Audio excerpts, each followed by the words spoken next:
Nandito tayo sa likod ng bahay. Yan. Tatabasin na natin yung puno. Ang lago-lago na naman. Ating lilinisin. Ayan. Kalago-lago niya kasi oh.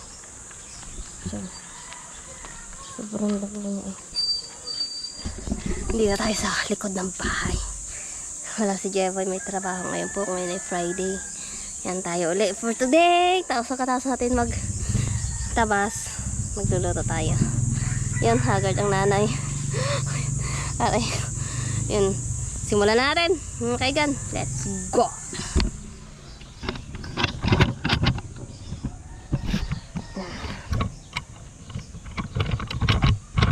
Yan, dito yung nalagay yung camera. Okay naman yun dyan.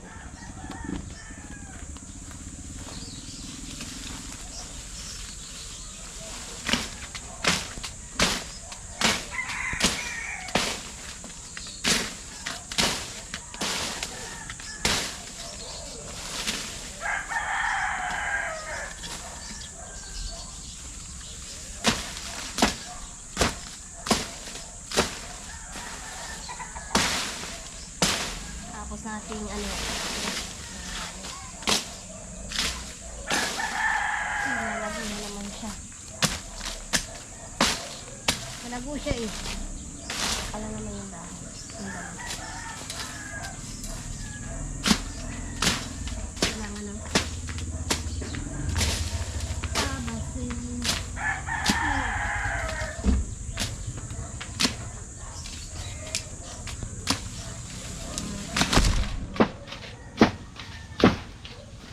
Puno.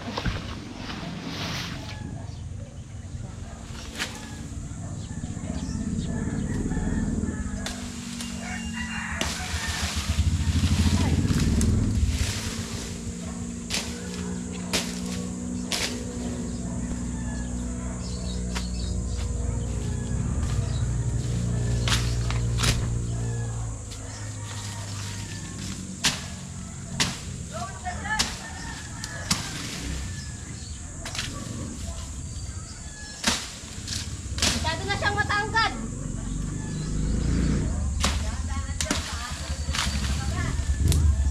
Sa baba ko pupulutin pag nagkataon ko.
Cece, Cece, Cece, Cece, Cece,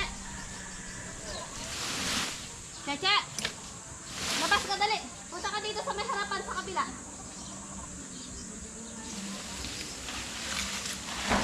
Labas ka. Doon o, doon. Kunin mo yung damit na yun o. Nalaglag mo damit yung papa mo.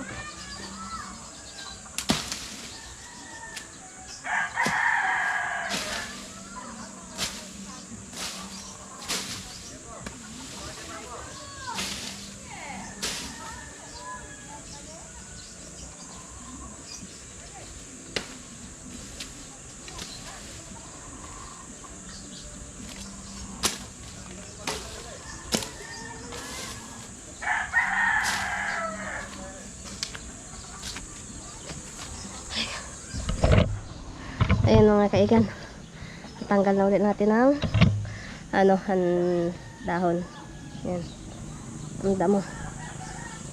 Tapos baba tayo sa baba. Update tayo sa bahay. Yan. Yan. Nagkaroon na siya ng pintuan. Nakatay lang kasi po namin. Lagay na po siya. At po yan. Tapos yan. Kakay! Mas nakakay po. Update tayo sa bahay. Okay. Mainit ngayon ng panahon. Alas 9 pa lang pero yung araw grabe. Baba tayo. Tapos natin putulin yung mga ano dun eh. Baba na tayo.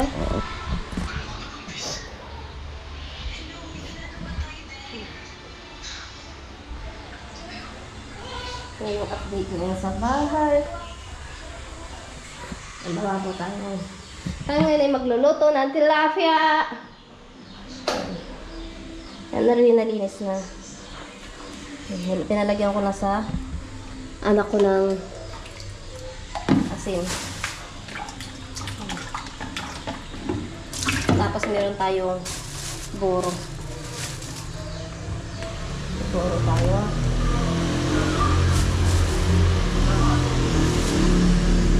Tayo yung magpiprito ngayon. Luluto tayo. Pritong isda sa kamay buro.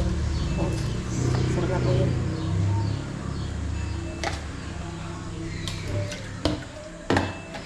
Yan.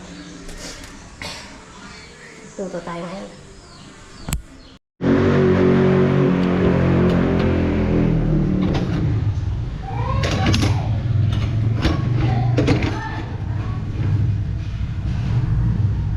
Papaano lang tayo? Init ng kawali. Tayo magpiprito. Yan. Oras na rin.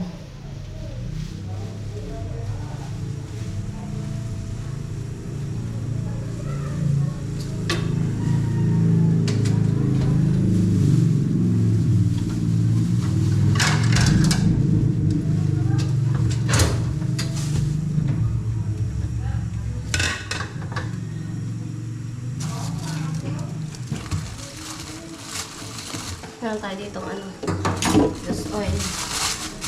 Pag-trito natin na. Dagdagan natin ng ano.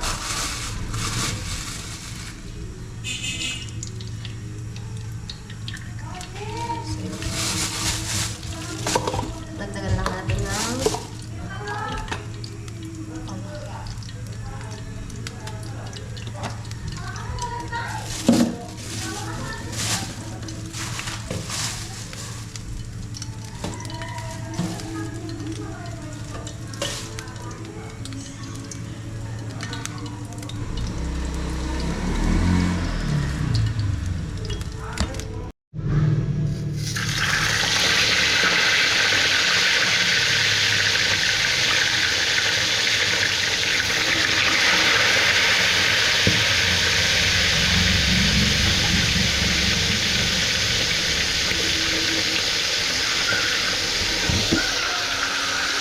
ito muna tayo.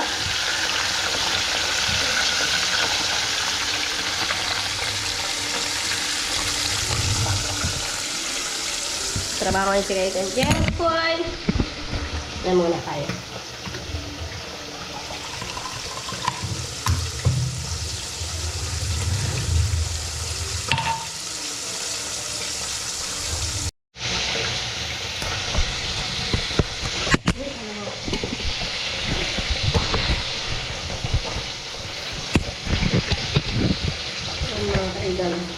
Magagaya tayo ng sibuyas, bawang,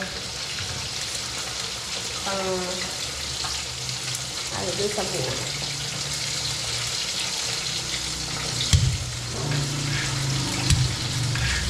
Yan tayo tatlong kamatis. Sige natin. Saka buya. Yun, happy birthday ulit. Sa kapatid ko ulit. Tata kayo, birthday na naman eh.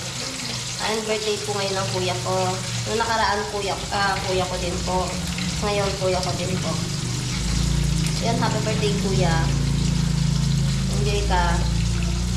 Ano po kasi kami, 5, 10, 15, 20, 25. Magkakapalit po kami, gano'n ang birthday namin ngayong April po. Yung panganay po. Yung panganay ngayon po. 10. April 10. Birthday niya ngayon. Diyan po yung nasa farm. May duty ngayon sa restaurant. Hapon, may bisita sila sa farm. May trabaho din sila kahapon.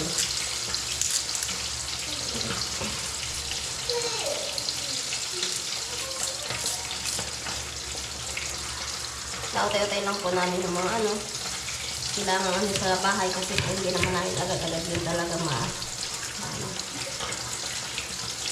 kaya sana po kayong magsawang manood. Kahit simple lang po.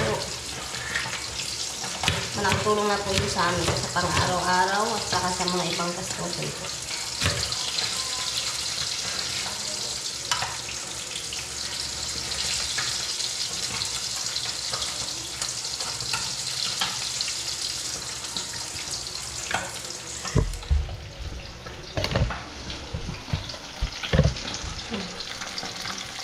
Nabaliktad ko na yung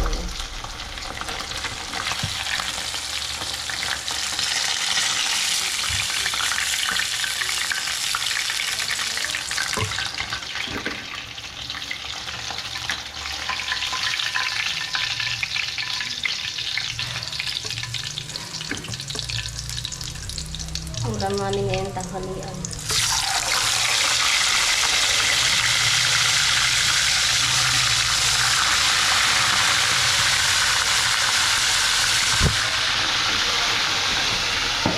Magkakaroon po ako.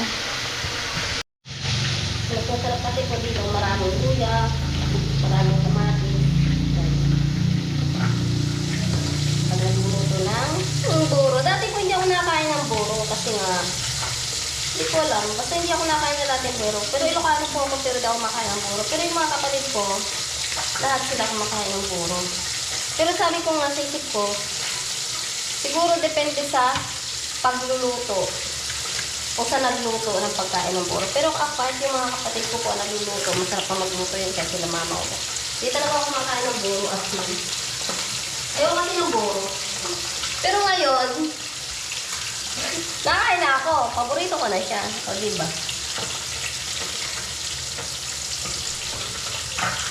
Sa lahat ng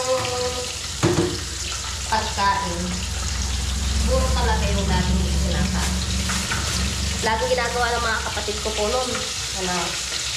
Tinatago sa plato ko. Siyempre, pag hindi ka naman kasi nakain ng buro, alam mo kung mayroong buro o wala dun sa...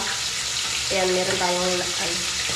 Kung alam mo kung may buro dun o wala sa kanin mo. Kasi basta hindi ka kumakain ng buro, malakas yung pang-amoy.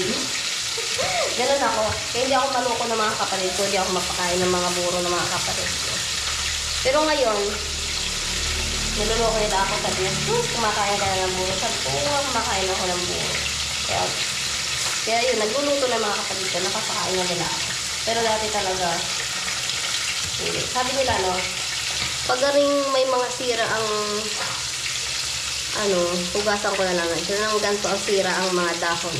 Hindi nila pinapatabaan o hindi nila ini-sprayan.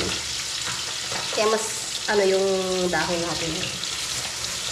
Kasi meron kasing iba na maganda talaga yung dahon as in. Pero, grabe naman yung grabe ang pagkadami ng in-spray para maging perfect yung dahon. Paborito ni Jepo ito, tilapia at saka buro. Alis ko na sa dahon.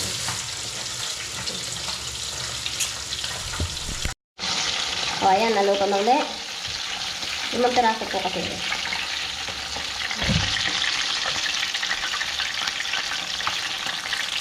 Naluto na lang ating tilapia.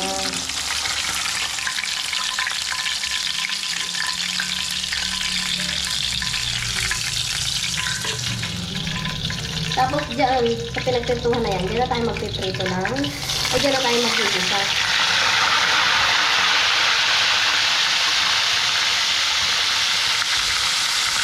Dyan na tayo magpipisa ng pagluluto ng buro. Dalawa lang po yung binili ko. Tapos, alam ko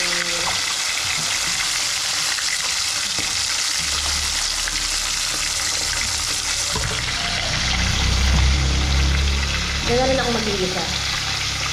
Kasi pinagpirito ko naman siya na.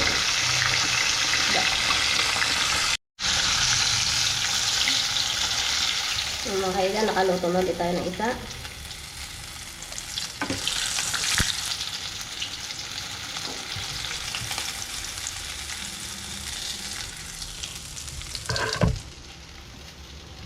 Yan to. Kakunti lang naman itong mantika na to. So, dito na tayo magigisa.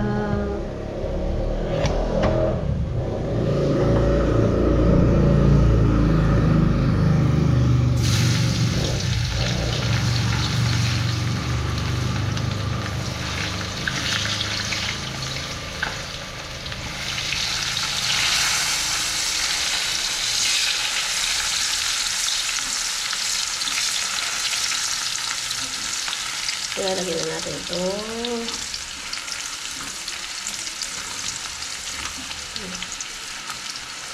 Ito lang natin ang kaunti. Tapos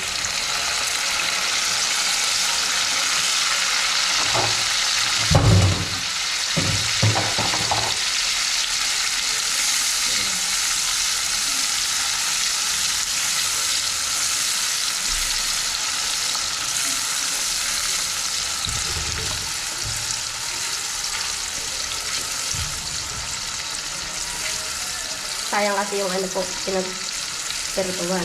Eh, isda lang naman ang pinirito. Dito na natin siya ano.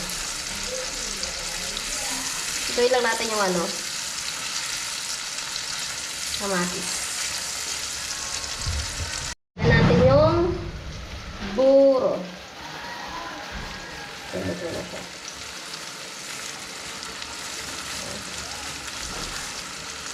Dati ayun na yung kung amoy ang buro.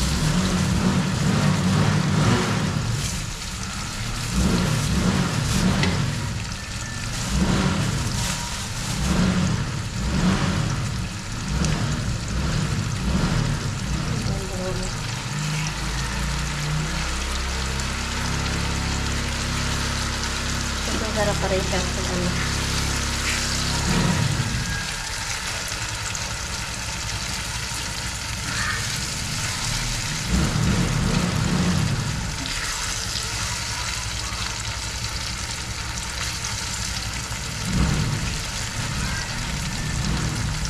Yan, bituin lang natin yung konti. Ay mga kaigan. Niluto ko siya. Sarap ng kulay niya kasi gawa doon sa kamatis. Bawal lang yung buro kaya sarap. Pero kaya hindi masyado siyang maamoy. Kasi pag medyo matagal na yung buro, iba na ang amoy niya. Masyado na siyang maantok, maasim.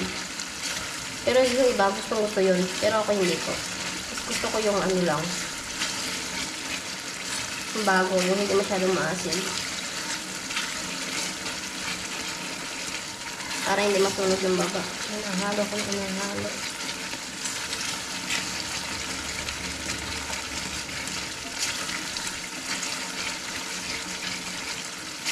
Sarap. Dami pala. Kokoro din.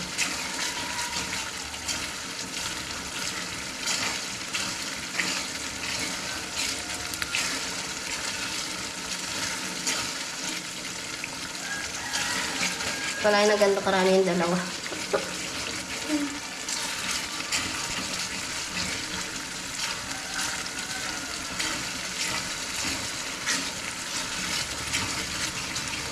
Ang dami.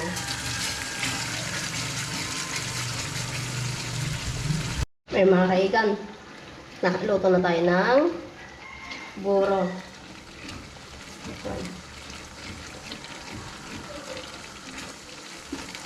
Gusto ko kasi nanunutong-utong eh. Nakagluto na tayo ng puro. Okay na. Tapos, yan. Tilapia. Tapos yan, nagsasaing tayo.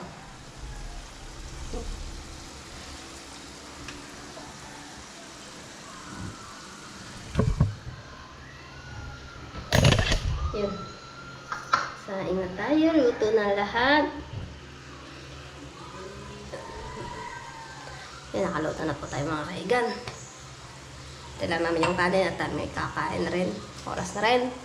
Yun, hanggang dito na lang po ulit ang vlog namin. Ni Kaigan ni Piafoy. Yun, ingat po lahat. God bless po. Thank you po ng marami. Yan. Sana po, subscribe din po sa mga nanonood sa hindi pa po nakasubscribe. Maraming salamat po. God bless po. Ingat po ang lahat. Bye-bye.